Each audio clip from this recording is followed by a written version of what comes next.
All right, how's everybody doing? Kind of quiet in here. You guys excited? I mean, big time win on the blue. I mean, come on. Thank you. A little juice in here, Cody. But as always, appreciate you guys. I mean, thank you, Jesus, for the victory. We serve a champion. And I talked to our team before the game.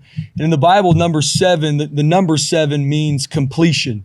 And we played 7 games prior to this. The number 8 means new beginnings. And this was game number 8. And so I told our team, this is a new team. Every week we have a new team. Every week we do. And so I believe that we're always learning and growing week in and week out to play our best, and we have to. And no different. Nevada's the biggest game of our season because the next one. But man, I'm so proud of how our guys prepped last week. And I get asked a lot, how's the team doing with all the hype and all the pats on the back? And all I know is how they work when no one's watching. Bloody Tuesday, workday Wednesday. Our guys are out there on the blue, in the cold, working their tails off to improve. And that's a testament to leadership we have in this team, our coaches. But I'm proud of the effort in all 3 phases tonight. I mean, our guys cut it loose from Jump Street. I don't think you can have a start faster than we did tonight. Just proud of our guys. And I mean, I think it was Maddox Madsen's best game as a Bronco. I mean, absolute meticulous. Over 300 yards passing. First time we've had that in a long time. I mean, he is on fire. I mean, Ashton Genty, he's the best player in the country. We're getting everything thrown at us to stop the run. He continues to wear out defenses and continues to lead this team. Latrell Caples, 3 touchdowns, one of the biggest leaders on our team, not even just the receiver room or an offense, but our whole team. He actually spoke to our team this week about no flinch. Don't fear failure, no flinch. And that's the type of leaders we have. And so, hats off to Latrell Caples and even our offensive line. I mean, that was one of the third leading team in the nation in regards to sacks. They had the leading guy who got sacks all year in Trey White. And our guys went out there, I think we gave up 1 sack. So that's a testament to our guys, their prep, Coach Keene, moving guys around and being on the attack. Defensively, one of our best games all year in regards to total yards defensively. We knew Sean Lewis was always going to have a really good plan. He's a big-time offensive head coach. They're going to be tempo. They're going to be on the attack. They're going to use splits to their advantage. They got, a running back that's, rushed for over 4,000 yards in his career. And our guys did a really good job. There's still some explosive plays out there we want to have back. And obviously, the reality when you are up big in these games, we want to get other guys repped. We need to. That's how we build the depth of our team. And we gave up a late touchdown we obviously didn't want to give up. But I mean, I'm so proud of this team where we are growing to. We still got a lot of meat on the bone. I can't wait to watch the film on Nevada and have a great week next week. But so proud of our team. Bronco Nation, thank you for showing up. I think 9th largest crowd in history. Striped the stands. I mean, it was awesome. It was awesome. It was an awesome atmosphere, and we're going to need that and more next week against Nevada. But thank you, Bronco Nation. We're going to keep learning and growing and excited where we're headed. Every time we talk about Maddox, it always feels like I'm proud of him. He was good, but I know there's more there.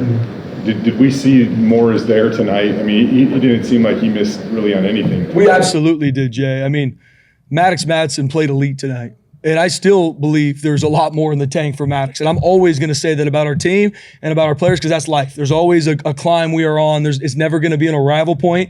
But Maddox Madsen played elite tonight. And I know we're going to watch the film. There's going to be a couple things that he needs to improve in. I know there's a couple throws. That's what we do as coaches, right? Hey, learn and grow. This is what you did well. This is what you need to improve in. But Maddox played big time tonight. I mean, what he did with the football, no interceptions, how he was able to run for some first downs, create conflict, make the throws he needed to, stay in it. I am very proud of Max, and that's who he is. Mad Dog is an elite competitor. I mean, I promise you he's going to be in here watching film tomorrow. That's who he is. And he's going to continue to improve, and he played a big-time game tonight. People are going to stack the box against Ashton. How much do you need that? I think we kind of saw it in the opening drive of the second half where San Diego State didn't have as many guys in there, and Ashton had like 60 yards rushing on that drive alone. Yeah, absolutely. I mean, Ashton Genty is the best football player in the country. But this is a really stinking good football team.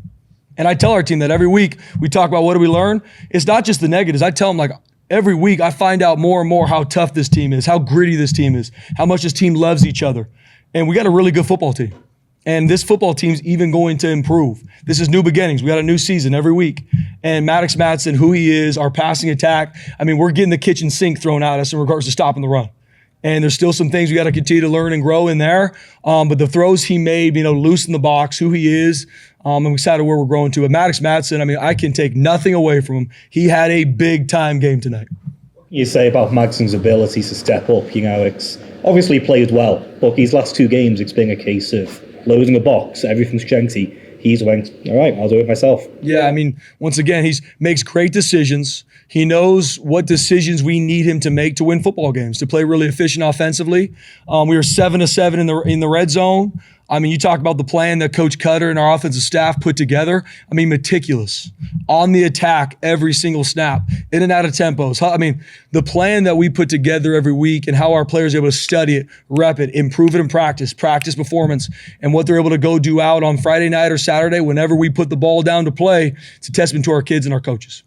Like the MO of this offense early in the season was just, the big play, handed to Genty and the quick strike. Tonight, able to grind it out, almost double the time of possession, 33 first downs. You had sustained drives. What's it say about the DNA of this team that when that isn't working, you are able to just grind it out like that? Yeah, I mean, we're battle tested. And that's something I learn about our team every week. I mean, last week we had an 8-minute drive to win the game.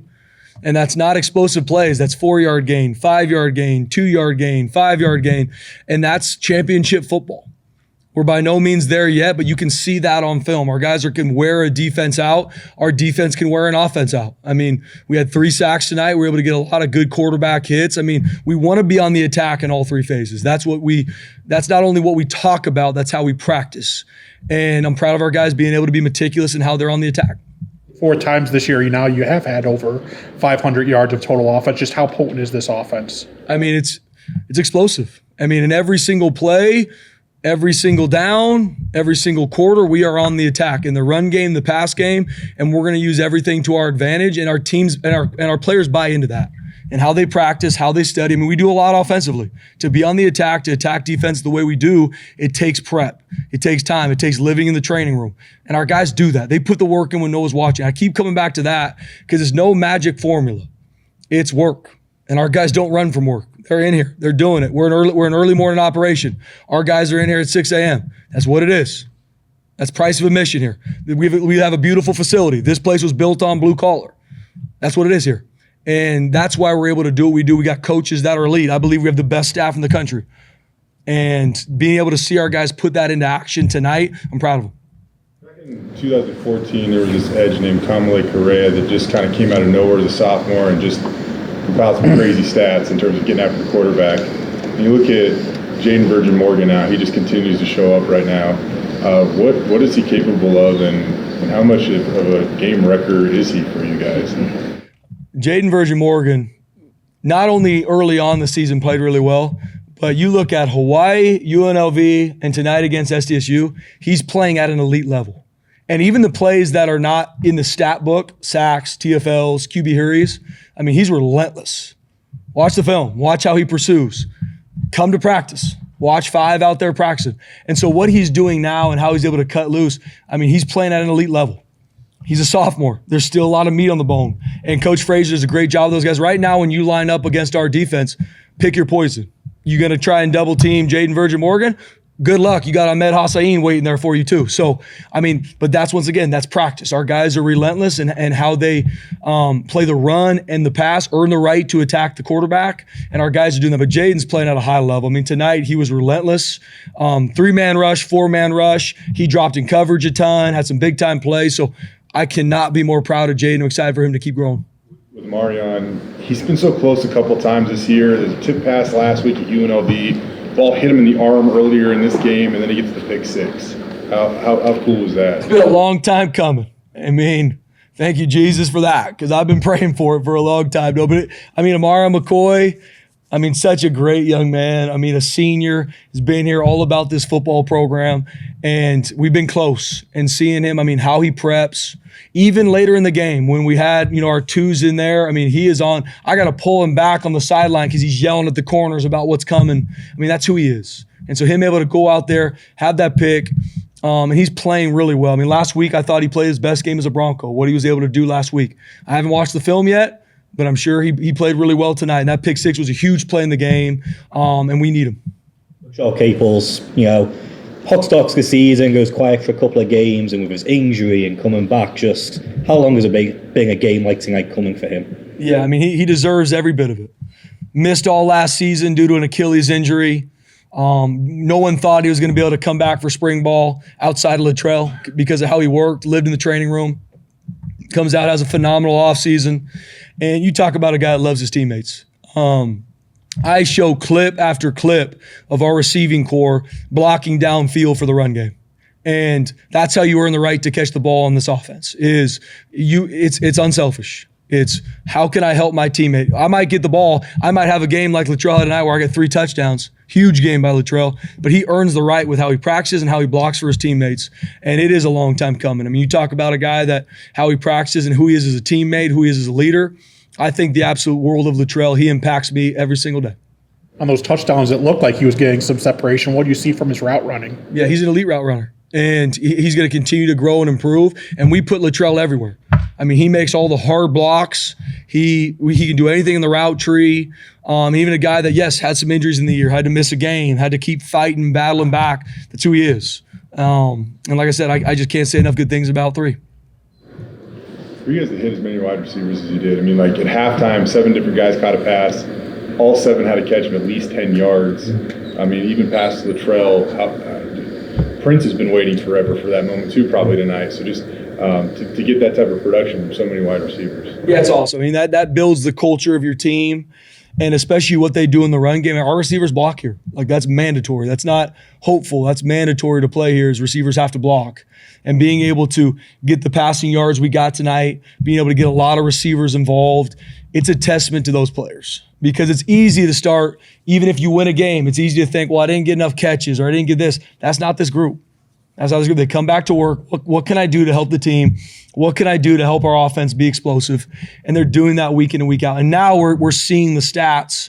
But what I've seen since August, when we started fall camp, is a group that's unselfish, that cares about their teammates, loves each other, and now they're able to put it on display. So, and I mean, a lot of it's with Maddox. I mean, the type of reads he's having, he's going through full progression reads. There's a lot of times where he's got really good time in the pocket.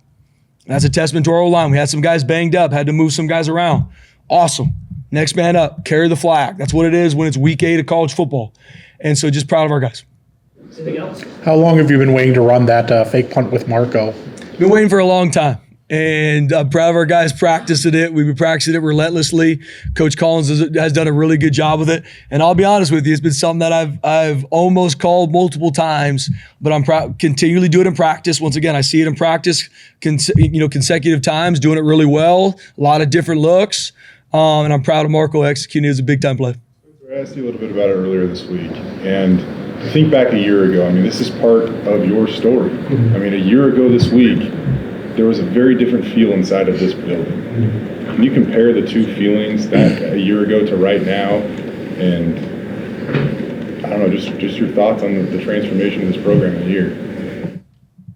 Yeah, Jay, it's a good question, man. I mean, I just, without getting choked up too much, it's, I love these kids, and I feel like sometimes people take that like I'm beating a dead horse, or I'm just trying to say kind of the coach speech. But being able to be around, this is year 8 for me at Boise State. And being able, these kids have been through a lot. They've been through COVID. They've been through multiple head coaches. They've been through tough losses. They've been through that. And seeing them never flinch. And when I come in this building and our players are in here ready to work, that's what fuels my fire. And seeing these young men grow as people off the field too, seeing what they're doing in the classroom, seeing who they are as young men. I cannot be more proud of them.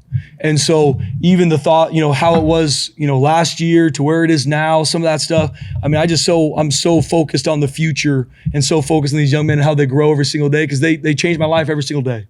And that's my goal. And I'm so relentless to improve every day for them, because they deserve it. These young men deserve the best. And because of how they work, not because of what they ask for, not because of being entitled, because of how they work and their mentality. And so I'm just so blessed to be around them and seeing what they're doing this season. And once again, it's still playoff football every single week. I mean, every single week is the biggest game of the season. And seeing our guys not listen to the outside noise, even though it's out there, and I talk about it. I'm seeing our guys, Jay, just stay focused on what matters, their work, handling business. I mean, they deserve all the credit. Our coaches deserve all the credit. And I'm just so blessed to be a part of it. I'm humbled to be a part of it. I give God all the glory for it. And I'm just so excited where we're growing to. I also know what they do here, the day-to-day here, they will be better husbands and fathers from being here. Not because they're around me every day, because they're around these coaches, they're around each other, and they'll get that mentality that's going to make them successful in life. NFL for some, the professional life for others, and that's what brings so much joy to my heart, Jay. And like I said, chokes me up daily because how much they impact me, and I know they're going to be world changers in a world that desperately needs it. All right, thank you. Appreciate it, guys. Thank you.